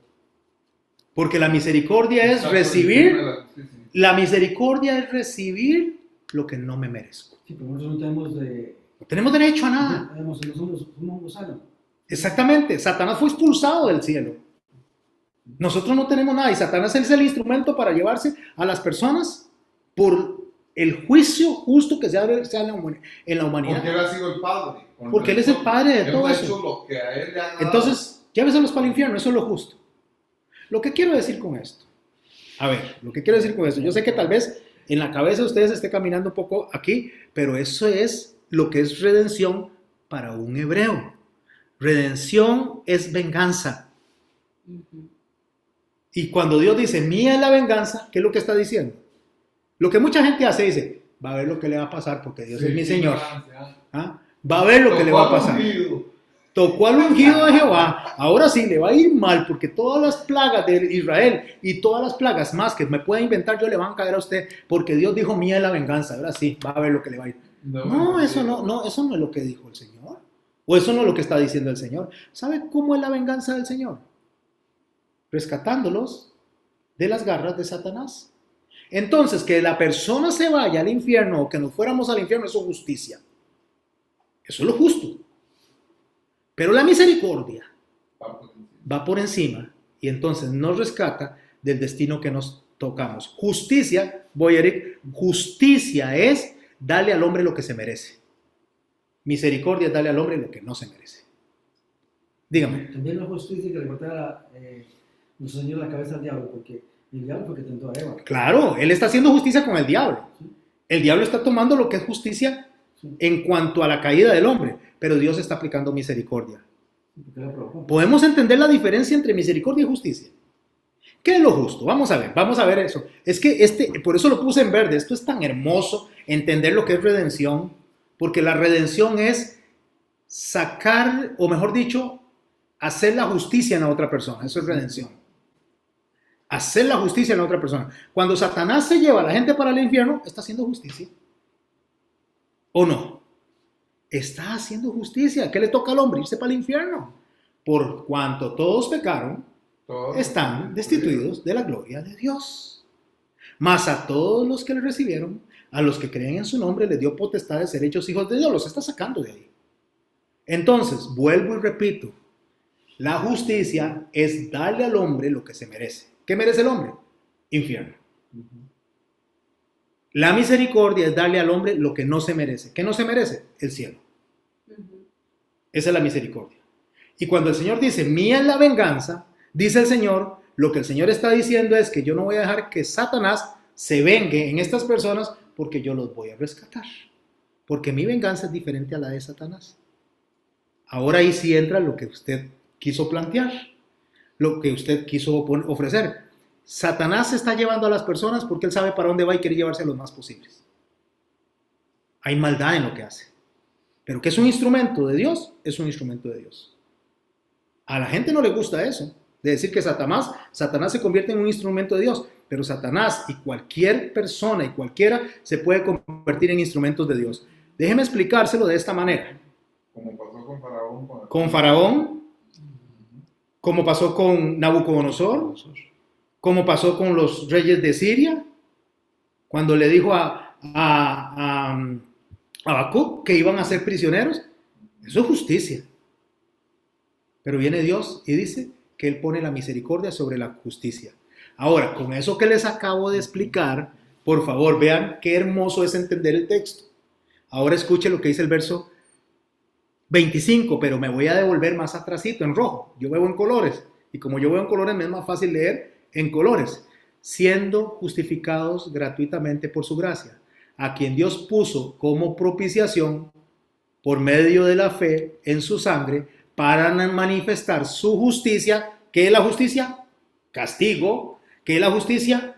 La muerte. ¿Qué es la justicia? Todo el dolor infligido. ¿Sobre quién? Sobre Jesús, a causa de haber pasado por alto. ¿A quién le pasó por alto los pecados? A usted y a mí. En su paciencia, los pecados pasados, con la mira de manifestar en este tiempo su justicia, a fin de que sea el justo y el que justifica al que es de la fe de Jesús. Ahora sí lo entendieron. El Señor lo que está diciendo es, yo tenía que aplicar justicia. Entonces la aplico sobre mi hijo. ¿Quién usó para que pudiera ser aplicada sobre esa justicia?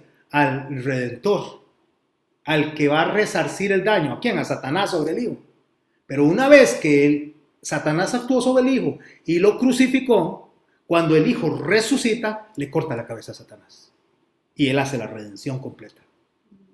Porque ahora sí el perdón del pecado es eterno. ¿Lo entendimos? Sí. ¿Lo entendieron ustedes ahí, mis hermanos? O sea, ¿lo entendieron? ¿Me expliqué? No lo entendieron porque a mí no me gusta decir que sí entendieron. Me gusta decir, me expliqué. ¿Qué dice, Erna? Sí, claro, perfecto. Lo entendí perfecto. Ok, ahora que dijo eso y que lo entendimos perfectamente, escuche lo que le dice Pablo a esas personas que piensan que por lo que hacen de la ley, que porque están circuncidados y por los bonachones que se creen, pregunta, ¿dónde está la jactancia? Sí. Ahí se trae abajo toda la humanidad. ¿Dónde está la jactancia? ¿De qué lo podemos jactar? Dice, queda excluida. ¿Por cuál ley? Dice. ¿Por la de las obras? No, dice. sino por la ley de la fe. ¿Cuál es la ley de la fe? Amarás a Dios con toda tu mente, con toda tu alma, con todas tus fuerzas. Y a tu prójimo como a ti mismo. Haga eso. Entonces, y serás salvo. Qué hermoso, ¿ah? Entonces Pablo concluye. Concluimos pues que el hombre es justificado por fe sin las obras de la ley. Ahora cerremos la idea. ¿Es Dios solamente de los judíos? ¿No es también de los gentiles? Pregunta. Ciertamente también de los gentiles. Ahora sí el texto queda claro. Todo ese montón de cosas insensatas que se han enseñado, ¿se les caen a ustedes en este momento? Ciertamente también de los gentiles. ¿Por qué hace Dios eso? Porque Dios es uno. Y Él justificará por la fe a los de la circuncisión y por medio de la fe a los de la incircuncisión. Luego, por la ley invalidamos la fe. Por la fe invalidamos la ley. En ninguna manera, sino que confirmamos la ley. Oh, hermosísimo. Todavía nos queda media hora, pero no quiero entrar en el capítulo 4 para que no se nos quede dando vueltas ahí. Entonces, participemos. ¿Qué quiere decir usted? Hable fuerte para que yo lo oiga acá. Entonces, ¿Lo oyen? entendiendo todo esto, ¿me escuchan? Eso es. Sí. Ok, entendiendo todo esto, esos Sí. tres grupos que se hicieron, ¿sí? Esos tres grupos que se hicieron, esos tres grupos, el que los hizo fue el mismo hombre, ahí mismo. Dios no estaba interesado en esos tres grupos. Unos allá al frente, otros en el centro y otros en la puerta. Correcto, ese es el hombre que decidió. Los que están al frente dicen, nosotros descendemos de Jacob. Ajá, Los que están atrás, nosotros no descendemos de Jacob, pero nos circuncidamos. sí. Y los que están más atrás, de nosotros no descendemos de Jacob, ni estamos circuncidados, pero queremos estar aquí. Sí, ahí lo que te estaba dando era que estaban buscando un estatus delante de Dios por medio de esas cosas. Ajá, y Pablo le dice, Nada de eso vale. nada de eso vale aquí. Ahí se vino abajo todo. Aquí lo único que vale es que Jesús mató literalmente. Cuando hablamos de matar, no es dejar de respirar, sino de quitar la efectividad. Mató literalmente al que estaba cobrando la factura. Y esa factura fue pegada en la cruz. El orgullo que siempre nos desvía la verdad. ¿Nos explicamos? ¿Alguno de ustedes quiere opinar? Nada más abre el micrófono y aquí lo oímos todo. Mira, aquí tengo para adelante. Dígame, don Max. A ver si entendí. En resumen, el ser humano solo por la ley jamás podía ser salvo porque era imposible para un ser humano cumplir la ley al pie de la letra. No, Entonces, aunque la cumpliera, la solución fue, aunque la cumpliera. Aunque la cumpliera, no podía ser. Porque la justificación estaba en creer, en aceptar a nuestro Señor Jesucristo y automáticamente al aceptar al Señor Jesucristo, el amor de Dios, eso se convierte en fe y entonces automáticamente al tener fe empezamos a aplicar la ley. No sé si me explico. Sí le estoy entendiendo, pero le voy a ayudar un poquito más. ¿Tener fe en qué? Tener fe en que Jesús fue el único que podía cumplir eso. La justicia de Dios. Ahora déjeme explicarle de esta manera. Voy a explicárselo como un matrimonio. Don Johnny, ¿va a decir algo? Sí, vamos a ver si le doy. Aquí estoy tirando, aunque sea a ojos cerrados, pero algún tiro le doy.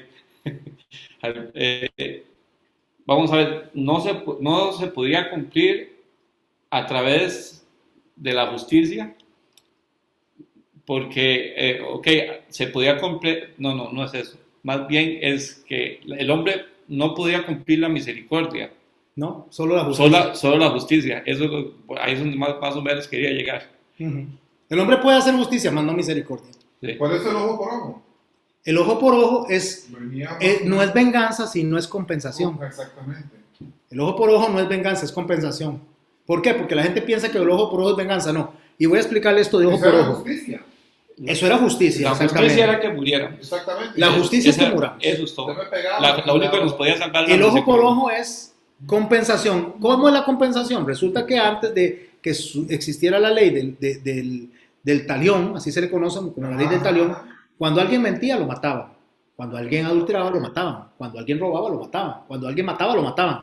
O sea, ¿qué era lo que hacía? Matarlo. Sí. Entonces dice, no. Ojo por ojo significa, si se roba una gallina, devuélvala. Si mintió, pida perdón. Si robó, devuelva lo que robó. Si mata, pues que muera. Me explico, esa es la ley de la compensación. La ley de talión no es que sacarse el clavo, No. es darle a la persona proporcionalmente un castigo a lo que hizo. Ajá. Esa es la ley del talión. Ahora, ¿por qué Jesús tenía que morir?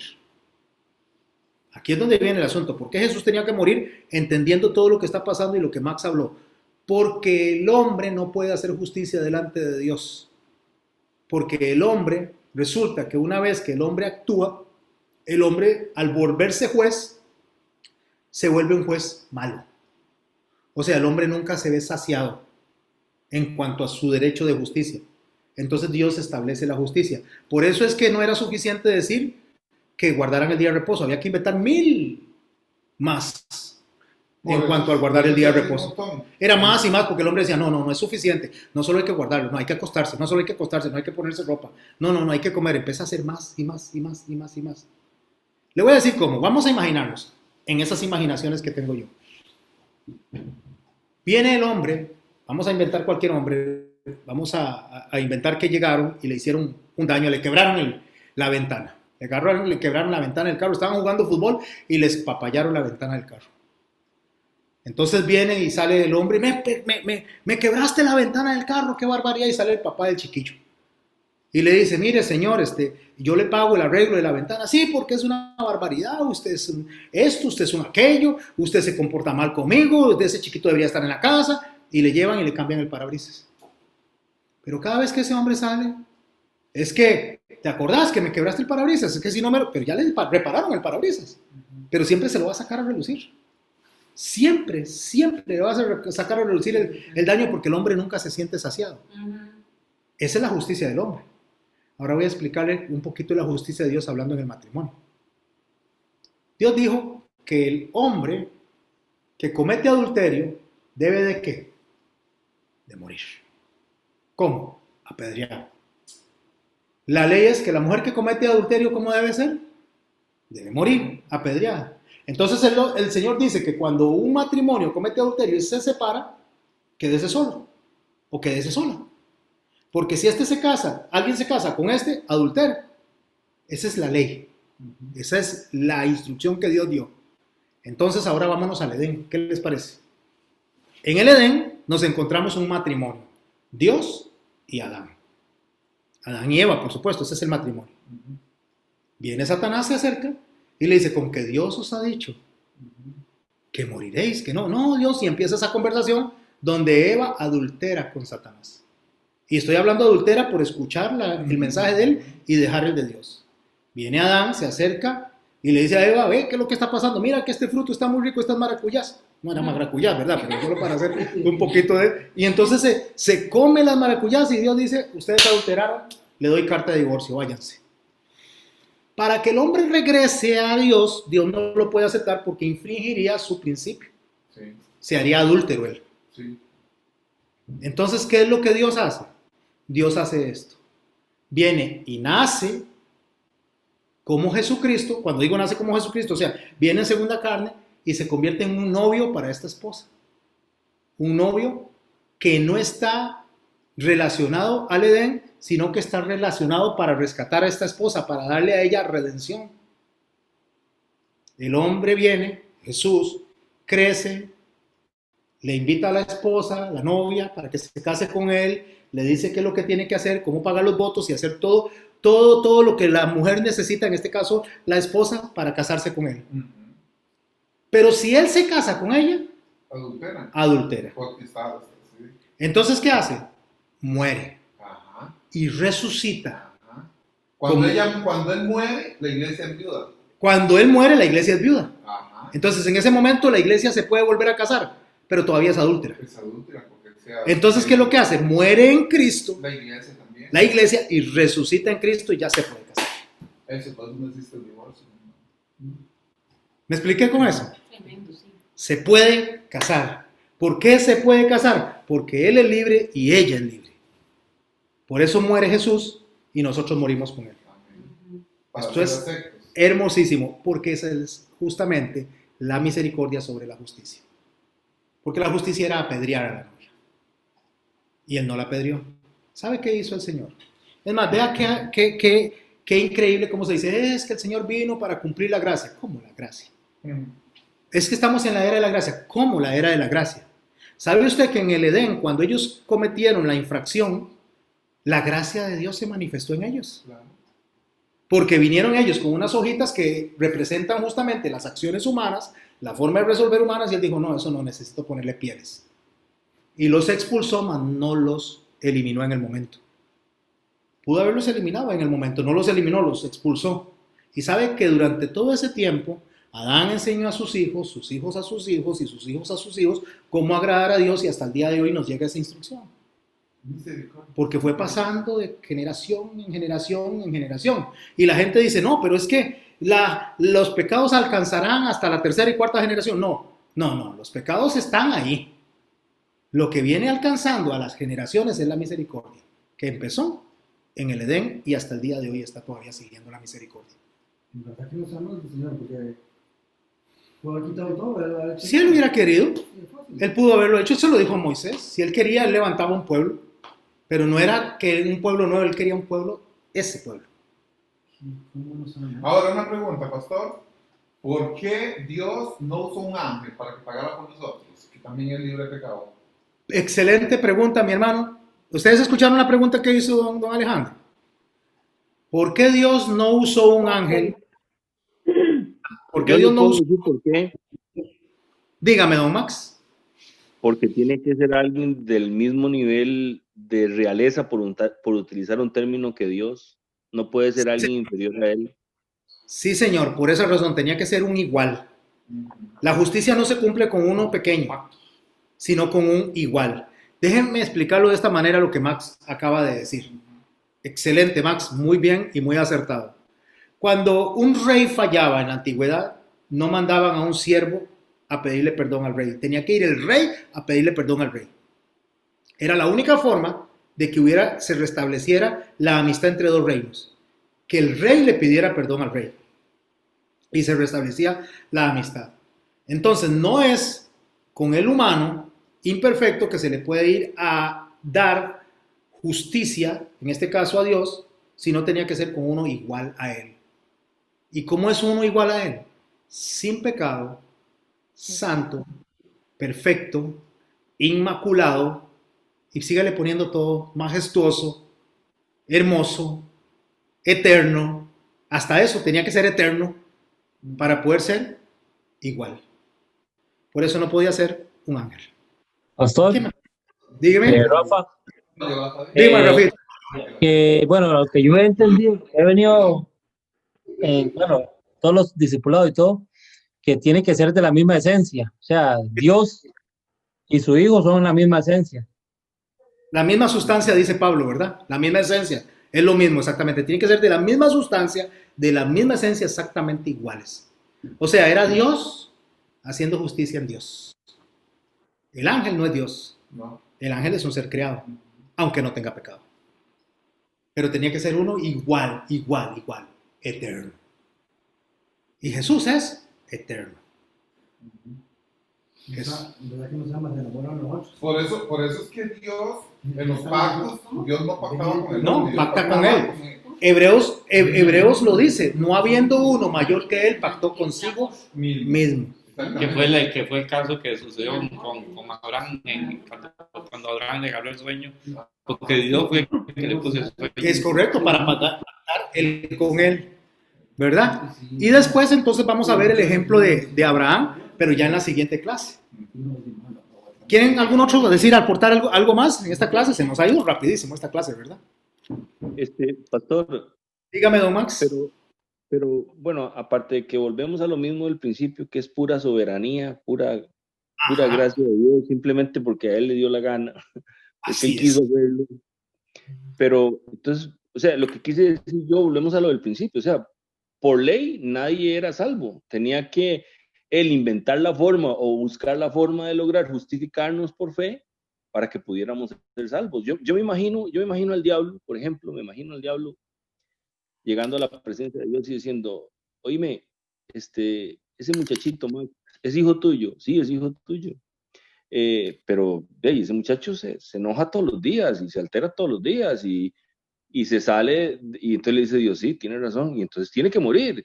Sí, tiene razón, tiene que morir, pero en ese momento me imagino yo al justificador llegando y diciéndole, Padre, acuérdate que yo ya pagué por todos, déjamelo a mí. Pienso que entonces es la fe la que nos salva, la fe en Jesucristo, en que Él vino y pagó por nosotros. Correcto, creer que Él era el único que podía pagar, voy don Alejandro, que Él era el único que podía pagar y que pagó, ¿verdad? Eso es lo que tenemos que creer.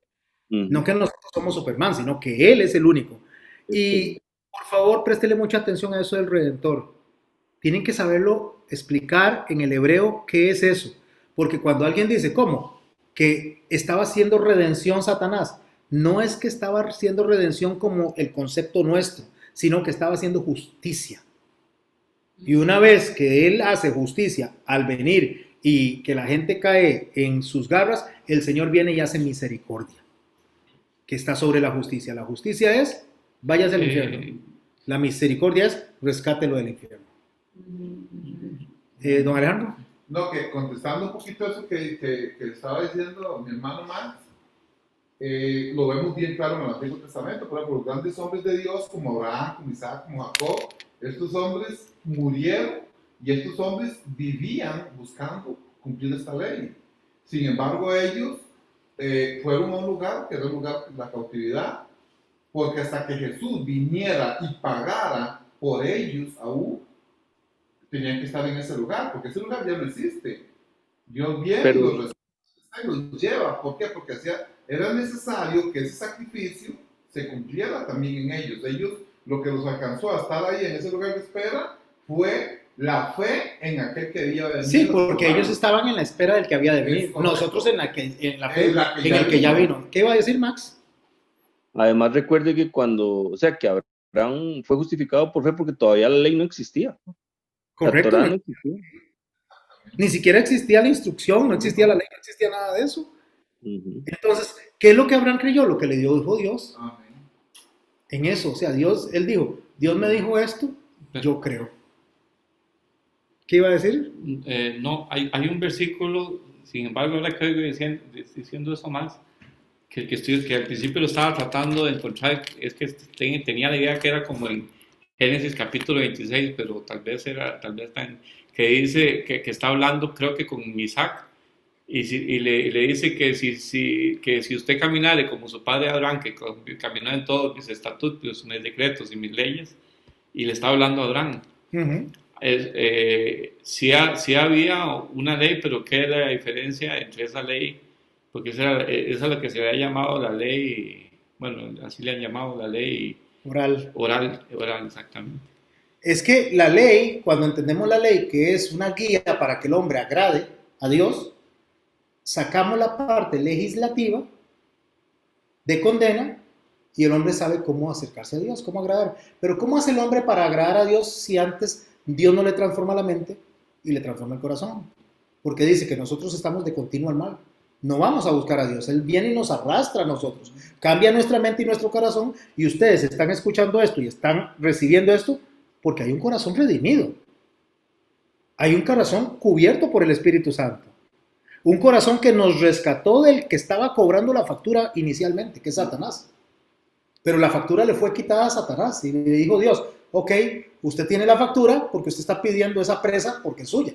Voy a utilizar la palabra presa, porque dice que él es como león rugiente que anda buscando a quien devorar. Entonces dice, esa presa es mía, yo la tengo, esa es la justicia, me toca a mí, porque usted se lo dijo a ellos, si comes de este árbol, ciertamente, de este fruto, ciertamente morirás. Y como usted es Dios y dice la verdad, yo lo tomo, es mío, yo quiero eso para mí. Ahí está donde está el pago al sicario, ¿ok? Entonces el Señor viene y dice, no, yo voy a morir, yo voy a resucitar, Me presento delante de Satanás, estoy haciendo solamente una figura, un escenario. Me presento delante de Satanás y dice, yo aquí tengo la factura, todos ellos son libres, todos son libres porque yo pagué por ellos. O sea, yo soy el redentor de lo que usted tomó con derecho, porque tenía el derecho de tomarlo, pero yo pago por ese derecho y lo tomo yo. Entonces Satanás viene y vea, solo estoy haciendo una historia inventada por mi cerebro, pero entonces viene Satanás y le dice, está bien, lléveselos. No hay ningún problema, lléveselos a todos, pero se queda usted, porque usted es el pago por ellos. Pero resulta que como él es sin pecado, como él es inmaculado, él no debe nada. No tiene culpa. Y como no debe nada, entonces nosotros quedamos libres y él es libre, porque él no debe nada. Como dicen, me el tiro por la culata al diablo. Es que el diablo pensó, porque el diablo no es omnisciente. El diablo pensó que matando a Jesucristo iba a vencer en la cruz. Él creía eso. Cuando el Señor resucita, y cuando Él viene y resucita, y entonces Él viene y lo vence, en ese momento hasta ahí Él se dio cuenta. Porque Jesús, ¿cómo usted me ha explicado eso? Me ha explicado entonces, porque Jesús callaba cuando los demonios decían, tú eres el Cristo. Eso de calla. Porque no era el tiempo todavía. Porque ellos lo estaban reconociendo. Claro. Cuando Él pasaba, los demonios le decían, tú eres el Hijo de Dios, tú eres el... Y si ellos venían de allá. Sí. Ellos decían, este es, entonces cállense, porque no es el tiempo todavía, no era el tiempo, él tenía que morir en el tiempo correcto, en el momento correcto. Ahora, volviendo, digamos, a lo que es la redención. Cuando yo entiendo la redención de la manera correcta, que es quien cobra la factura, entonces me doy cuenta justamente quién pagó la factura. Porque ya la factura había sido cobrada. ¿Quién cobró la factura en el Edén? Satanás. Sí, claro. Ya la factura está cobrada, no hay justo ni a uno, no hay quien busque a Dios, todos a una vez se desviaron, por cuanto todos pecaron están destituidos de la gloria de Dios. Eso Ahí está está. comenzándolo Pablo. Ahí está la factura, es lo que estamos leyendo. Sí. Entonces vienen los circuncisos y dicen, no, para salir de esa factura tengo que circuncidar. Disculpa, contraseña de Google. Oiga usted, qué contraseña de Google más ruidosa. Entonces ellos dicen, no, si nos circuncidamos, salimos de esa factura. Y los otros, no, nosotros no nos circuncidamos y recibimos al Señor y salimos de esa factura. Pero no tenemos que hacer nada de lo que la ley demanda. Y el Señor dice, no, la ley es buena, agradable y perfecta. Y a los otros les dice, pero aunque sea buena, agradable y perfecta, aunque ustedes la cumplan toda, tampoco se salvan. Porque no se trata de la ley, no se trata de las obras, se trata de lo que Jesús hizo para sacarlos de la factura en la que ustedes estaban. Una vez que son sacados de la factura, tienen que producir buenas obras, es lo que dice el libro de Santiago. Porque la fe debe producir obras. Pero ¿qué es fe? ¿Qué es creer en el Señor Jesucristo? Creer en el Señor Jesucristo es creer que Él es el único que podía hacer eso. Es creer que si yo estoy escuchando la voz de Él es porque Él dice, mis ovejas oyen mi voz y me siguen. Y ustedes no me entienden y no me reconocen porque ustedes no son mis ovejas. Y para que ustedes me entiendan y para que ustedes puedan oír mi voz, debe haber una obra increíble, como le dijo a Nicodemo, donde ustedes hayan sido nacidos de nuevo. Y no se dieron cuenta porque ustedes ven el viento de dónde viene y dónde va y no se dan cuenta. Porque ustedes no se dan cuenta cuando están salvos, porque yo los salvo y lo único que ustedes dicen es, qué raro, ya ahora soy diferente. Ya no me gusta lo mismo. Pero Pastor. estamos ligados. Dígame, don Max. Perdón, se relaciona un poquito con la prédica del sábado, en lo que usted habló de que la fe es amor y temor a Dios. Entonces usted al amar a Dios y temerle a Dios, entendiendo el concepto de temor que usted explicó, usted piensa en que no se saldrá de la ley porque ofende a su padre. Correcto. Pienso yo también. Sí, correcto. Acuérdese que hay tres de Vigilio, habían tres formas de ver el temor a Dios. Una es, hago las cosas buenas porque me da miedo a que me castiguen. La otra es, hago las cosas buenas para que Dios me dé algo. Y la tercera, hago lo correcto porque es lo correcto. O sea, hago el bien porque es lo que Dios me demanda que haga. Y eso agrada a Él. Y eso es lo que agrada a Él. Esa es la forma correcta. ¿Y cómo hago yo para hacer lo correcto que agrada a Él si no lo No tiene la tengo aquí? ley. ¿Cómo hago para saberlo? Pastor, ahora otra Gracias. pregunta. ¿Cuántos eran los mandamientos que había en el Antiguo Testamento? En el Antiguo Testamento habían 613 mandamientos. Esos eran que ya se veían la misma religiosidad. No, esos eran los de Dios, 613, del sí y del no. Ah, En el Nuevo Testamento hay 111 que salen de Jesús y de los apóstoles. Pero esos mandamientos, recuerde que son del sí y del no, y hay unos que sí no aplican para nosotros. La del celibato, la de los esclavos, eran propiamente mandamientos de tránsito, mandamientos mientras ellos pasaban de este tránsito a este. Porque hay gente que dice, ay, si Dios permitió muchas mujeres a Jacob. No, Dios no permitió eso no es cierto.